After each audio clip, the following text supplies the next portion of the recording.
What's up, Hornets? I'm Matthew, and welcome back to Club Corner, the segment here where we take a look at the clubs on campus. I'm here with Speech and Debate today, and I'm here with... My name's Clay. I'm the debate captain, and I compete in Lincoln Douglas and Public Forum debates. I'm Sophia. I compete in humorous and duo interpretation.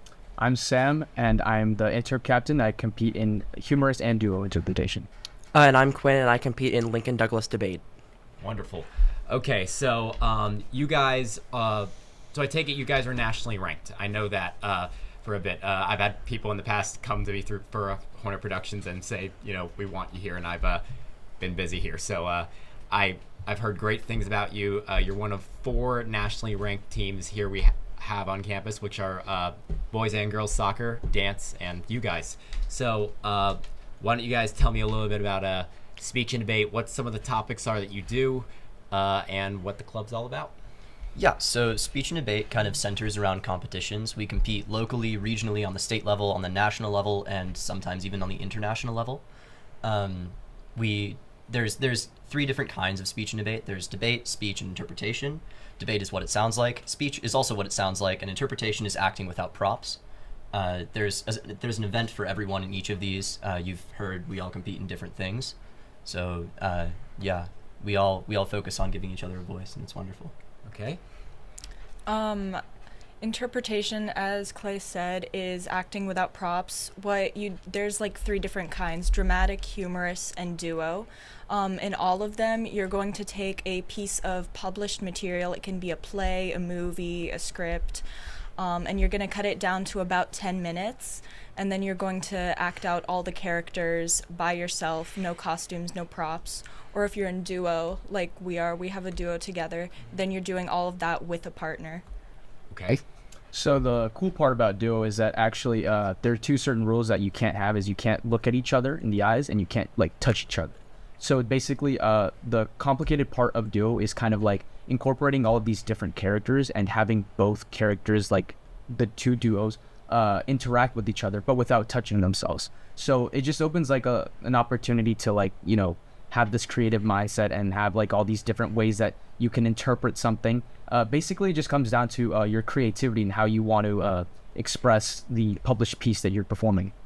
Okay. So on Lincoln Douglas debate, which is what I do, that's usually we're debating over what the U.S. is morally obligated to do. So there's going to be 2 sides to every topic we're debating. One side saying the U.S. is morally obligated to do this, the other saying we are not morally obligated to do that.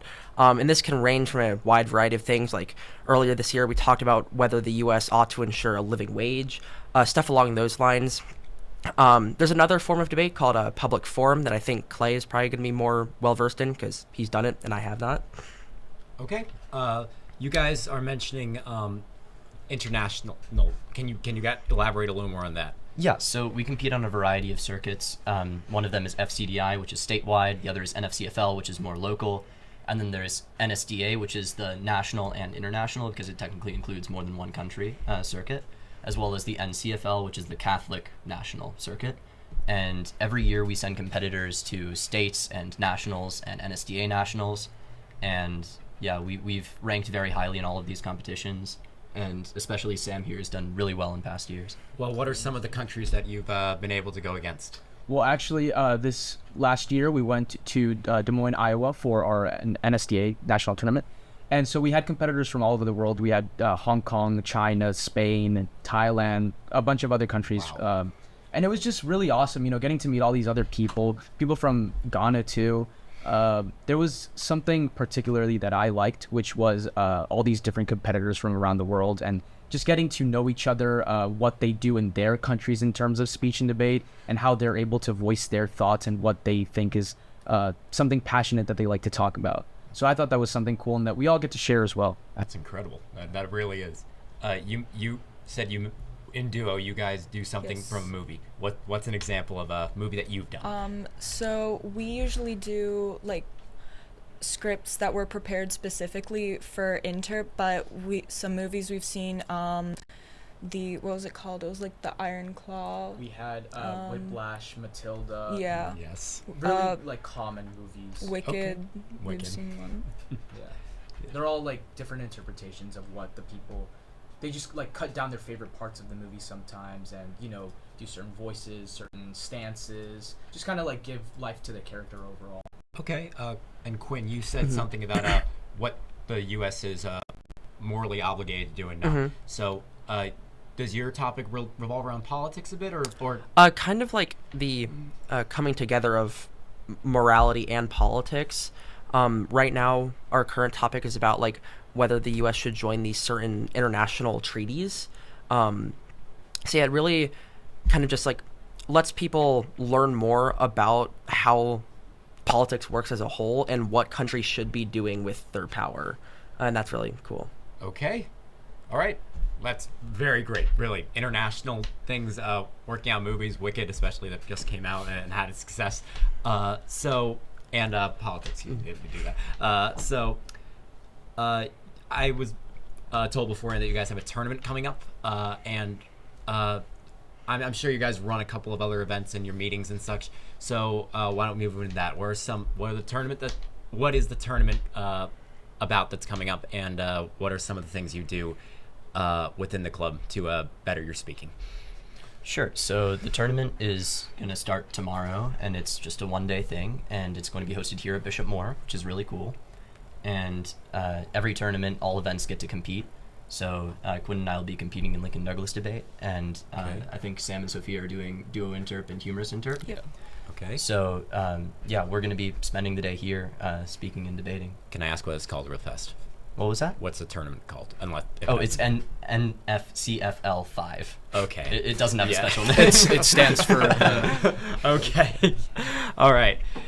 Sophie, why don't you say a little stuff about Yeah. like what you're doing? HI, humorous interpretation. It's like we already kind of explained what it is. What's your top? That's Do you have like my a topic. specific one? Okay, my piece this year, it's a one act that I found and then cut down to 10 minutes, and it follows the story of a high school girl who's just trying to basically just write her essay, but she keeps getting distracted by things on the internet. So what I did was I linked that to internet addiction, because in interpretation you have a space of about 30 seconds where you can it's called an intro, and you can just basically introduce your piece, say the title and author, and a lot of times you have a real world connection to your piece. So that was my real world connection, internet addiction. Okay, that's a wonderful topic.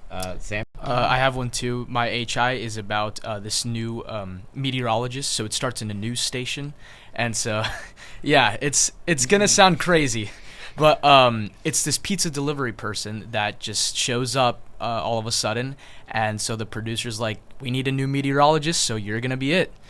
And so I linked it to the main topic of this new world and how we have different forms of being updated with what's going on in the world, and getting our news from no longer newspapers, but our apps on our phones. And so it's kind of just the whole world changing from this old being informed from media, old sources, to now newer sources such as your phone and computer, just kind of the new age of technology. Can I ask you guys real fast? Is that something you researched yourself, or is that something you created? So the part that we research is actually in our intro. So that's that 30-second Yes. time period that Sophia explained, where we get to connect it to a deeper meaning.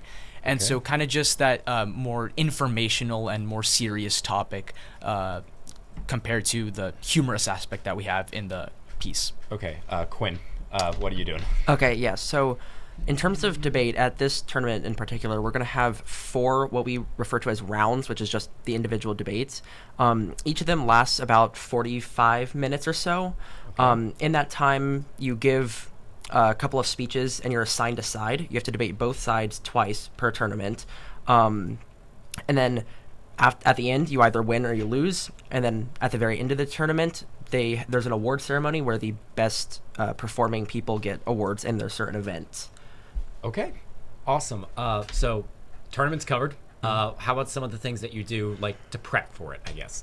Yeah, so for debates, you'll have a certain number of speeches that varies on the event. You'll always have constructives, one for both sides, and these will be pre-prepared and last anywhere from 4 to 6 minutes depending on your event. Lincoln Douglas, which is what Quinn and I do, is the 6-minute event because it's solos and they don't like solo people. Okay. But yeah, you'll have a 6-minute prepared constructive on either side, and then 2 to 3 rebuttals, which are on the fly, and you'll also have some time to cross-examine your opponent. So it's really cool. Okay. So for interp and most speech events, you either write your speech or you pick your piece at the beginning of the year, you memorize that, and then that's what you use for the rest of the year. So in practice, what we do, we just run our pieces. We look at comments from past tournaments to see what we can improve on. We run our pieces by our coaches and teammates, see if they have any suggestions for improvement. Okay. Yeah, kind of just what Sophia said as well. But the cool part is that, we get to have different thoughts because everyone has different ways of interpreting something. So if there's a way that I do something in my piece and then Sophia thinks of a better idea, it might even help me out in my piece as well. So it's something that we can always help each other with and incorporate to make each other better. Okay. So for debate preparations, it's really mostly just research, just familiarizing with what you're talking about and what stances you're going to have to take on certain things. So even though we only have official debate practice 2 times a week, pretty much every night at home, I'm doing my own additional work just to make sure I'm that much more prepared for when the tournament comes. Yeah, because every 2 months you'll get a new topic for debates. So while speechers and interpers get to keep their piece for the entire year and kind of really, really refine it for the end of the year, debaters have to keep changing their strategy and standpoint on a different issue every 2 months. Mm-hmm. That's exceptional. I mean, I find it incredible. This is how an international team does it. We haven't done someone with nationals yet, so this is really cool. Believe me. But moving on to our third question,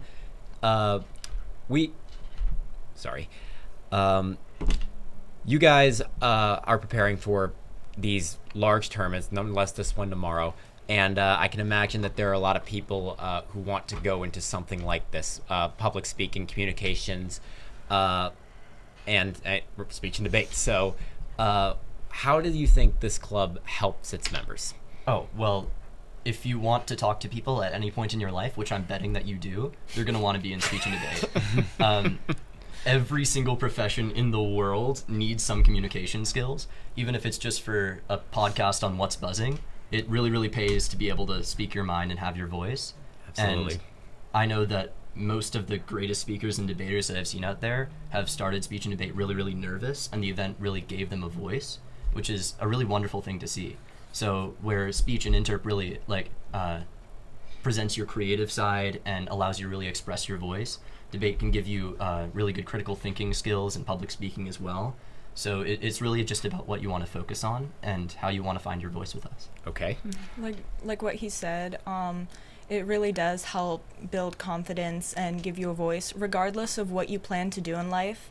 I would say that the skills you learn in speech and debate are invaluable. When I started a year ago, I was terrified of speaking in front of people, terrified of speaking to other people. Now I love presenting my piece. I love talking to people. So I would say it really does help build confidence and the skills talking to people. You also build a lot of community. You get to know the other competitors from other schools. You make a lot of friends at tournaments. Okay. Sam? That's another really good point that she actually made. A lot of the people that we meet through speech and debate actually turn out being friends for life, and that's actually something really cool because you have this something that you can bond with. Not only that, you also see past people that are now really well known, and you dig in, do research, and you find out that they've actually done speech and debate before. And as she said, no matter what you end up doing, it's something that will really help you out in terms of public speaking and anything that you want to do, and also the creative aspect of speech and interp. Okay. Quinn? So if there's anyone out there that's considering it but is maybe nervous or just don't know what to expect getting into it, I just would say that just let all of that go, because the people like in our team are willing to do everything for you. And everyone else, all these different schools and these different tournaments, when you're just starting out, you're only going to be going up against other people who are also just starting out. So you really don't have anything to be worried about when it comes to like embarrassing yourself during your performance. It really is just an opportunity to let yourself grow and like let yourself become into the best you. Yeah. And we're going to go into our fourth question on that, because so a lot of people watch these podcasts, and right now, yes, people are watching. So I can imagine being nationally ranked, the future of the club is bright. And you guys need new members coming. So I want you guys to look into that camera and tell people why they should join Speech and Debate and what the future of the club holds. Well, the future of our club is going to be really in our new members. We're really looking to expand and get more team members in order to expand our community. If you join Speech and Debate, I promise you will be more poised, have better critical thinking, and better public speaking skills than you came into it with. And I promise you, whatever effort you put into us, we will put back into you tenfold. Okay? You will make so many friends along the way and create so many beautiful memories of like your time with the team. I would say it's like definitely one of my favorite things at Bishop Moore. Okay. Not only the bonding that comes with all the people that you meet along the way, but also the things that you learn throughout Speech and Debate and the rest of your career, wherever you decide to go. It's something that you should really hold on to, because it's something that you actually end up enjoying. And once you become part of the community, you're never gonna forget about it. Awesome. And Quinn? So really all I have to add on to that is that it's just fun. I always look forward to more tournaments or practices, because these people are now my closest friends. Just the bonding you get is like something special, and I always look forward to it. And it's really cool how like something that is helping me in life is also something that's fun, because usually stuff like that isn't the most fun. But with this, that is the case, and I think that's like super unique about Speech and Debate. That's awesome. Clay, Sophia, Sam, and Quinn, thank you all for giving us such a wonderful and special podcast. I really appreciate it, and thank you for coming here and promoting Speech and Debate. Thank you so Thank much you for having Thank us. you. Thank you. And that wraps up Club Corner. I'm Matthew. Make sure to follow Hornet Productions on Instagram, YouTube, Spotify, and Apple Music. Thanks for watching, and have a great day, Bishop Moore.